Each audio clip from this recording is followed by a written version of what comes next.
तसं पाहायला गेलं तर आमच्या दिंडीची परंपरा ही हे 111वं वर्ष चालू आहे. बापरे. 110 वर्ष पूर्ण झाली. कारण माझ्या वडिलांची पणजी उमाबाई गणपत शिवदास ही 1914 पर्यंत वारी करायची.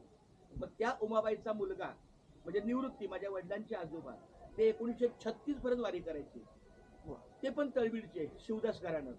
मग त्या निवृत्तीची मुलगी म्हणजे मंजुळा माझ्या वडिलांची आई ती 77 पर्यंत वारी करायची. आणि ती कुठून करायची तर आळंदी ते पंढरपूर किंवा पुणे ते पंढरपूर म्हणजे माऊलीच्या 16 संघे.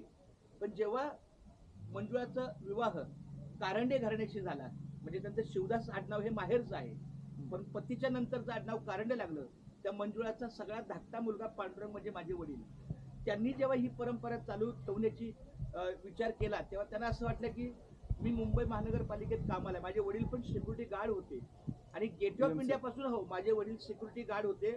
आणि गेट ऑफ इंडिया पासून ही दिंडी चालू करण्याचं कारण म्हणजे मुंबई महानगरपालिका जेव्हा स्थापन झाली आणि जेव्हा केंद्र शासनाच्या चाव्या मुंबई महानगरपालिकेच्या ए वॉर्डला आल्या तेव्हा माझे वडील गेट ऑफ इंडियाचे पहिले सिक्युरिटी गार्ड.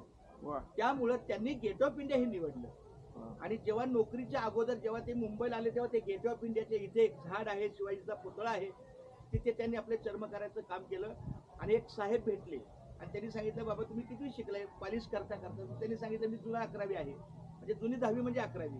तेव्हा एसएससी 11 वर्षाची असेल. बरोबर. पण ते म्हणले महानगरपालिकेत काम करशील का ते म्हणले चांगली गोष्ट आहे. मग तेव्हा त्यांच्या त्या साहेबांच्या थोड्या कृपादृष्टीमुळे किंवा माझ्या वडिलांचं असं म्हणलं की तो साहेब म्हणजे पांडुरंगाच्या रूपानेच आलेला एक अधिकारी. आणि त्यांनी माझ्या वडिलांना सिक्युरिटी गार्ड म्हणून टाकलं. नेमकी गेट ऑफ इंडियाची पहिली चावी वडिलांना दिली. मग त्यांनी विचार केला की जर मला दिंडी सुरू करायची आहे आणि माझी परंपरा चालू ठेवायची आहे तर मग मी गेट ऑफ इंडिया पासून का नाही करावं. मग गेट ऑफ इंडियामध्ये आमचा पहिला टाळ वाजतो.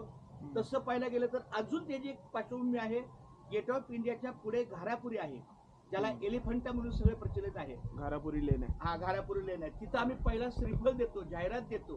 खरी आपली दिंडी त्या घारापुरी पासून ब्रह्मा विष्णू महेश आपल्या चित्रावर दिसत आहे ना. ब्रह्मा विष्णू महेश हे जे त्रिमूर्ती आहे तिथून आपली दिंडी सुरू होते. पण सगळ्यालाच घरापुरीला येणं शक्य नाही म्हणून तिथं आम्ही नारळ देतो, श्रीफळ अर्पण करतो.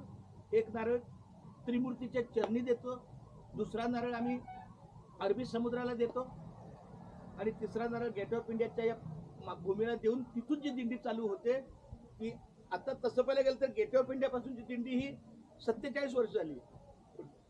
वडिलांची परंपरा आहे ती 111 वर्षाची. तर माझं सौभाग्य आहे की मी मुंबई महानगरपालिकेत अजून सेवेत आहे. पण शेवटी मी म्हणलो की पंढरीची वारी आहे माझ्या द्वारी अनेकांना काही तीर्थव्रत.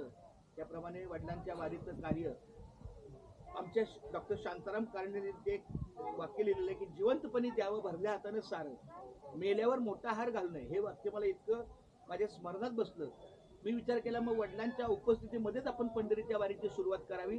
मग मी 2006 पासून आमच्या वारीला सुरुवात केली. त्याला पण कारण आहे की माझा मोठा भाऊ जात होता, तो आकस्मिक गेला, देवाज्ञा झाली त्याला. मग त्याच्या रूपानं मग मी आलो आणि अशा पद्धतीनं पंढरीची वारी चालू आहे. आणि आज हे ठिकाण वेळापूर आहे. साळुंके परिवार खूप आमचे सलोख आहे, सौजन्य आहे चांगले छानपैकी. मी पांडुरंगाच्या चरणी बसलेला आहे विठ्ठल रुक्मिणी मंदिराच्या. एक मिनिट, हे बंडी शेगाव मध्ये येतं का?